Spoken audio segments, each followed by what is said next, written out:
नमस्कार, मैं हूं अविनाश पांडे और आप देख रहे हैं डीटीवी भारत। बड़ी खबर पंचायत चुनाव को लेकर है और आपको बता दें कि अब समय पर पंचायत चुनाव का हो पाना संभव नहीं है। स्थितियां थोड़ी सी बदली हुई हैं। पंचायत चुनाव को लेकर क्या कुछ अपडेट है बताएंगे आपको। इस पूरे वीडियो में बने रहिए हमारे साथ। एक एक करके आपको बिहार में होने वाले इस पंचायत चुनाव के बारे में तमाम जानकारियां देंगे। दरअसल 6 अप्रैल जब माफ कीजिएगा, पटना के हाई कोर्ट में डाली गई याचिका पर सुनवाई होने वाली थी, लेकिन अब वो सुनवाई टल चुकी है। आज यानी कि 7 अप्रैल को भी सुनवाई होने वाली थी, लेकिन वो भी सुनवाई नहीं हो पाई है। और इसको लेकर क्या कुछ खबर निकलकर सामने आई है, हमारे साथ हमारे संपादक राजेश सर जुड़े हुए हैं। सर, स्थितियां परिस्थितियां बदलती हुई नजर आ रही हैं। समय पर चुनाव करा पाना संभव नजर नहीं आ रहा। बिल्कुल अविनाश, अब जो खबरें आ रही हैं और जिस तरह से पटना हाई कोर्ट से जो खबरें छनकर आई हैं उसमें स्पष्ट हो चुका है कि अब बिहार में पंचायत का चुनाव संभव नहीं है। त्रिस्तरीय जो पंचायत का चुनाव होना था, जिसका लास्ट डेट 15 जून तक सब कुछ कंप्लीट कर लेना है, लेकिन जो स्थिति और परिस्थिति सामने बनकर आई है, अगर इस पूरे स्थिति में अगर देखा जाए, जो एम पोस्ट जिसको कहते हैं मल्टी पोस्ट ईवीएम जो बनाने की बात हो रही थी, अब अगर आज के डेट में भी अगर सब कुछ ठीक है कि चलिए आप हम करवा लेंगे, लेकिन इस पूरे ईवीएम को बनाने में ही तकरीबन 1 से 1.5 महीने का वक्त लग जाएगा। वैसे में आज की तारीख से अगर आप जोड़ेंगे तो 15 मई से आगे बढ़ जाएगा। अगर वो बना भी देती है कंपनी, तो उसके बाद फिर हर डिस्ट्रिक्ट में पहुंचाना वो भी एक टफ काम है और लास्ट 15 जून तक का ही ये मामला है। 15 जून तक ही उसके बाद नए पंचायत का गठन हो जाना है। तो फिलहाल अब ये संभव नहीं, एकदम संभव। देखिए, एक तो ये मतलब आपको मैंने राजेश सर ने स्थितियां बता दी कि स्थिति कैसे कैसे बदल रही है। अब जरा स्टेप बाय स्टेप समझते हैं कि क्या कुछ हो रहा है। दरअसल ईवीएम को लेकर मल्टी पोस्ट ईवीएम जिसे कहा जा रहा है, अर्थात एक ही ईवीएम में 6 पोस्टों के लिए जो चुनाव होने हैं वो एक ही ईवीएम में देने की बात कही जा रही है और इसी को लेकर ये पेंच फंसा हुआ है। दरअसल पंचायत चुनाव जो बिहार में होने वाला है उसके यानी कि पंचायती राज्य, इससे पहले जो चुनाव हुआ था उसकी समय सीमा जो 15 जून है, उससे पहले सब कुछ करा के नया पंचायती जो राज्य है उसके गठन कर देना था। लेकिन स्थितियां बदल गई हैं। 15 जून तक अब ये संभव नहीं हो लग रहा है कि 15 जून तक ये पूरी स्थितियां क्लियर हो पाएंगी। अब आपको स्टेप बाय स्टेप एक बार फिर से समझाते हैं।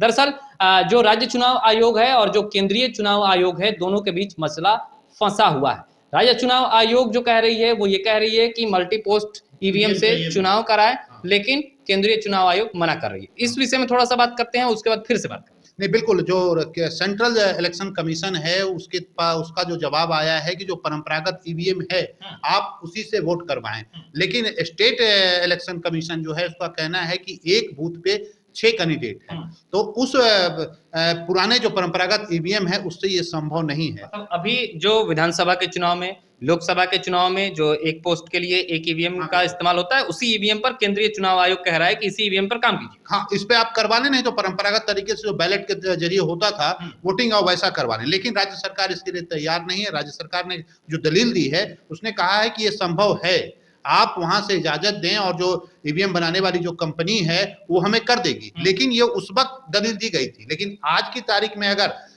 ये मान भी लिया जाए तो भी संभव नहीं है, क्योंकि इलेक्शन कमीशन तो उसे बनाएगा नहीं। तो भी संभव नहीं है। देखिए, अब स्थिति क्या है कि राज्य चुनाव आयोग कह रहा है कि हमें एमपोस्ट ईवीएम चाहिए, जिसमें मल्टी टास्क ईवीएम चाहिए, लेकिन केंद्रीय चुनाव आयोग इसके लिए हामी नहीं भर रहा है। इसके लिए जो नो ऑब्जेक्शन सर्टिफिकेट होता है वो नहीं दे रहा है।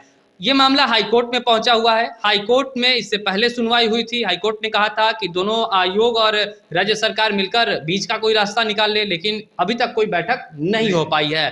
उसके बाद 6 अप्रैल को भी सुनवाई होनी थी, लेकिन वो सुनवाई टल गई। 7 अप्रैल को होनी थी, यानी कि आज की अगर बात कर ले तो आज होनी थी, आज भी नहीं हो पाई है।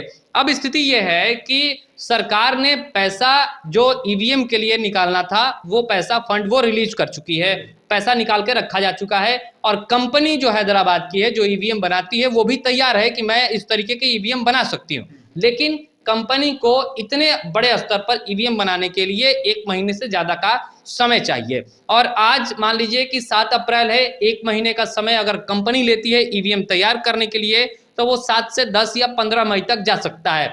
15 मई के बाद की अगर स्थितियों की बात कर ले तो 15 मई के बाद राज्य चुनाव आयोग के लिए यह संभव नहीं है कि 2.5 लाख से अधिक जो उम्मीदवार होंगे, यहाँ परिस्थितियां होंगी, उनके लिए वो चुनाव 1 महीने के अंदर करा ले, वो भी इस कोरोना काल में, जहां परिस्थितियां बिल्कुल बदली हुई हैं। इसलिए हम कह रहे हैं कि समय पर चुनाव हो पाना संभव नहीं है। एक चीज और भी है, ये इस स्थिति को बिहार सरकार का जो पंचायती राज विभाग है वो अच्छी तरह से समझ चुका था। उसे पता था कि हालात ऐसे होंगे।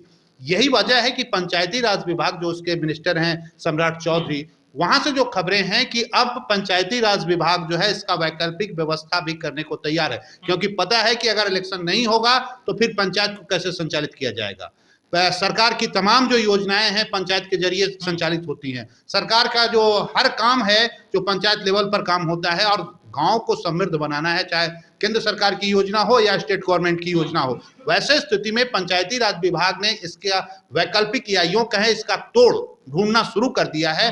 और खबर यह है कि वहां पर पंचायत में प्रशासक नियुक्त किया जाएगा, चाहे उसके वो बीडीओ के देखरेख में हो या सीओ के देखरेख में हो, उसकी कोई ना कोई वैकल्पिक व्यवस्था सरकार करने के लिए तैयार बैठी है। विभाग पूरी तरीके से तैयार है कि स्थितियां जैसे ही 15 जून खत्म होगा, जैसे ही मुखिया, वार्ड सदस्य या बीडीसी की बात कर ले, जिला पार्षद की बात कर ले, उनका कार्यकाल जैसे ही खत्म होता है, उसके बाद की स्थितियां कैसे संभाली जाएं, वो कौन देखेगा, किसकी जिम्मेदारी होगी, कौन काम करेगा, उसके लिए पूरी तरीके से विभाग तैयार है। बिल्कुल, क्योंकि इससे पहले कई बार नगर निगम के चुनाव वगैरह में हुए हैं और इस तरह की स्थिति पैदा हुई है, तो प्रशासक, नगर निगम में भी आप देखेंगे तो प्रशासक का एक पोस्ट है। तो अब सरकार ये चाह रही है कि क्योंकि बड़े पैमाने पर 7 निश्चय जैसी योजनाएं जो महत्वाकांक्षी योजना है सरकार की, और अगर पंचायत चुनाव नहीं होता है, रुकता है, वैसे हालात में इस योजना का क्या होगा। ऑलरेडी पहले से जो 7 निश्चय जैसी योजनाएं हैं वो विलंब से चल रही हैं, वो 20 में पूरा होना था, 21 आ गया है। तो वैसे स्थिति में सरकार ने ये तय किया है कि अब अगर ऐसे हालात बनते हैं, जो कि बनना तय है, अभी तक की जो स्थिति है उसमें कुछ नहीं कर सकते। ये 15 जून तक तो संभव नजर नहीं आ रहा।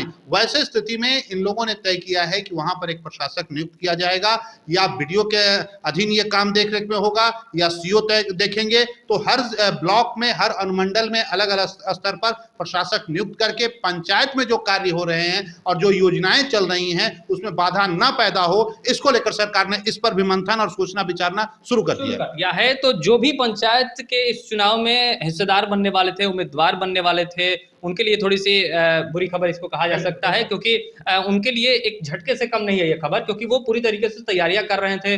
चाहे हमारे प्रतिनिधि हैं जो डीटीवी भारत के रिपोर्टर्स हैं, वो जब पंचायतों का दौरा कर रहे थे तो वहां भी लोगों से मुलाकात करके कि नहीं इस तरीके से चुनाव होने हैं, लोग तैयार थे, आम जनता भी तैयार थी कि हमें वोट करना है, हमें स्थितियों को, परिस्थितियों को देखते हुए अपने उम्मीदवार को चुनना है।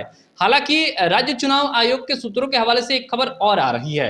वो खबर राजेश ये है कि राज्य चुनाव आयोग ये कह रहा है कि केंद्रीय चुनाव आयोग ने जो हम कह रहे हैं मॉडल, यानी कि जिसमें 6 पदों के लिए एक साथ चुनाव कराया, ईवीएम मशीन में वोटिंग कराई जा सकती है, उस ईवीएम के लिए छत्तीसगढ़ और राजस्थान दोनों के लिए मंजूरी पहले दिया जा चुका है। वहां पर ईवीएम, इस तरीके से ईवीएम पर वोटिंग हुई है, लेकिन बिहार के साथ हो, मतलब सूत्रों के हवाले से जो खबर आ रही है कि राज्य चुनाव आयोग ये कह रहा है कि बिहार के साथ दोहरापन किया जा रहा है। नहीं, ये एक बड़ी विचित्र स्थिति है कि जब सेंट्रल इलेक्शन कमीशन और स्टेट इलेक्शन कमीशन के इस अहंकार की लड़ाई में यहाँ की जो पंचायत व्यवस्था है पूरी तरह से चरमरा जाएगी।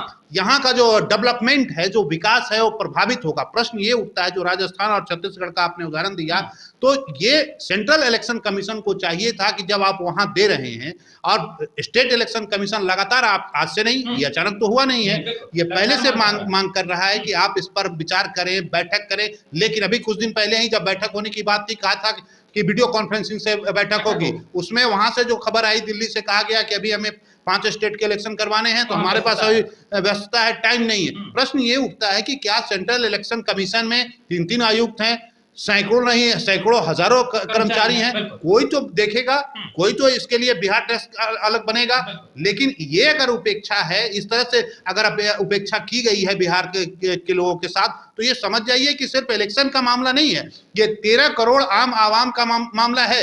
पंचायत एक ऐसी इकाई है, लोकतंत्र में कह सकते हैं संसदीय प्रणाली की सबसे छोटी इकाई और सबसे ठोस और मजबूत इकाई है, बहुत महत्वपूर्ण। और उसमें अगर आप इस तरह की बातें देख रहे हैं, इस तरह से आप अगर उपेक्षा कर रहे हैं, तो ये गंभीर मसला है। सेंट्रल इलेक्शन कमीशन को चाहिए कि इस तरह की ऐसी हरकत ना करे ताकि सीधा सीधा बिहार के विकास प्रभावित हो। और इस पर आज पूरी स्थिति में सेंट्रल इलेक्शन कमीशन पर यह सवाल है, लोग पूछ रहे हैं कि आखिर साहब आपने ऐसा बिहार के साथ दोहरा चरित्र क्यों अपनाया है। तो वाकई में बड़ा सवाल है, और ये बड़ा सवाल बिहार की जनता कर रही है कि जब इलेक्शन होना है तो इसे समय पर कराना भी चाहिए। हालांकि पंचायती राज विभाग अपनी तरीके से पूरी तरीके से तैयार है और वो तैयारियां कर रहा है कि अगर समय पर चुनाव नहीं हो पाया, जो कि अब संभव नहीं है, क्योंकि स्थितियां एक बार फिर से आपको बताते हैं, आज यानी कि 7 अप्रैल को भी पटना हाईकोर्ट में इसको लेकर सुनवाई होनी थी, लेकिन वो अब टल गई है। आगे जिस डेट में भी सुनवाई होगी, और अगर हम ये कह रहे हैं कि अगर राज्य चुनाव आयोग के पक्ष में भी हाईकोर्ट अगर अपना फैसला सुनाता है, तब भी स्थितियां क्या होंगी कि 1 महीने का अधिक का समय जो है वो ईवीएम को तैयार करने में लग जाएगा। ईवीएम तैयार होते होते 15 मई बीत जाएगा, और उसके बाद भी कम से कम का जो समय होगा वो 1 महीने से अधिक का समय चुनाव आयोग को भी चाहिए कि वो अपने इस प्रक्रिया से चुनाव को करा पाए, और फिर वोटिंग, और फिर स्थितियां, और फिर कोरोना का काल, जो जद्दोजहद जो है वो कोरोना जो है वो अपने स्तर पर पूरी तरीके से, क्योंकि देश में कोरोना के 1 लाख के करीब रोज नए मरीज मिल रहे हैं। बिहार की अगर बात कर ले तो अब आंकड़ा 1000 से अधिक पहुंच चुका है। एक्टिव मरीजों की संख्या बात कर ले तो 8 लाख से ज्यादा देश में हो गई है, और बिहार की अगर बात करें तो लगभग 4500 से अधिक 5000 तक एक्टिव मरीज हो गए हैं। इसमें स्थितियां और खराब हो, पूरे 38 डिस्ट्रिक्ट में कोरोना ने अपना पांव पसार लिया है।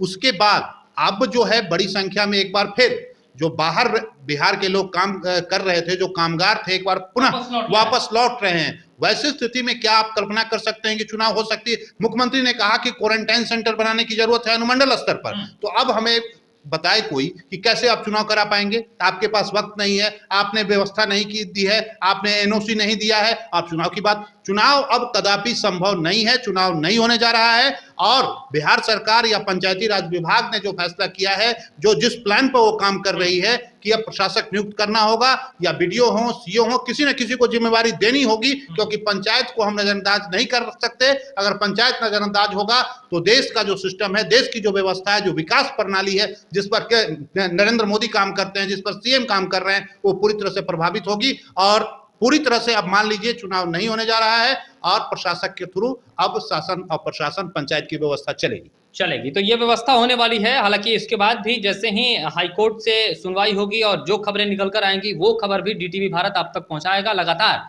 पंचायत चुनाव से के साथ साथ तमाम बिहार, झारखंड, देश दुनिया की तमाम वो खबरें जो आपके सरोकार की हैं, हम आप तक पहुंचा रहे हैं। आप अपना फीडबैक वीडियो के कमेंट सेक्शन में जाकर दे सकते हैं। साथ ही साथ आपका प्यार और समर्थन डीटीवी भारत को लगातार मिल रहा है, इसे आगे ऐसे ही बनाए रखिए। आप हमारे यूट्यूब चैनल को सब्सक्राइब कीजिए। साथ ही साथ आप हमें फेसबुक पर लाइक कर सकते हैं, ट्विटर पर भी फॉलो कर सकते हैं। खबरों को अधिक पढ़ने के लिए आप हमारी वेबसाइट पर जा सकते हैं, और सिटी के 230 नंबर चैनल पर आप डीटीवी भारत को अपने टीवी स्क्रीन पर भी देख सकते हैं। फिलहाल मुझे और मेरे सहयोगी राजेश को दीजिए इजाजत। नमस्कार।